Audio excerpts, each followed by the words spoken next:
এক রাত আছে যার মূল্য ৮৮ বছরের ইবাদতের সমান। আর সেই রাতে ফেরেশতারা আকাশ ভরে পৃথিবীতে নেমে আসে। জানেন কেন?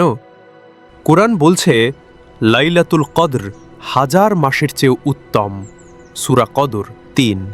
আরও বলা হয়েছে সেই রাতে ফেরেশতারা ও রূহ আল্লাহর নির্দেশে নেমে আসে। সূরা কদর ৪। আলেমরা বলেন ফেরেশতারা মানুষের জন্য রহমত, সালাম এবং বছরের নিয়তি নিয়ে আসে।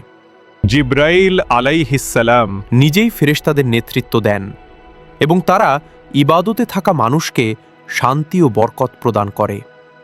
এই রাতটি পৃথিবীর প্রতিটি মানুষের জন্য। যে যেখানে থাকুক এই রাতের বরকত সবার জন্য একইভাবে পৌঁছে যায়।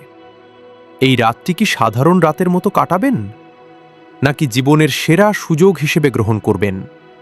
ভিডিওটি ভালো লাগলে লাইক, শেয়ার এবং সাবস্ক্রাইব করুন।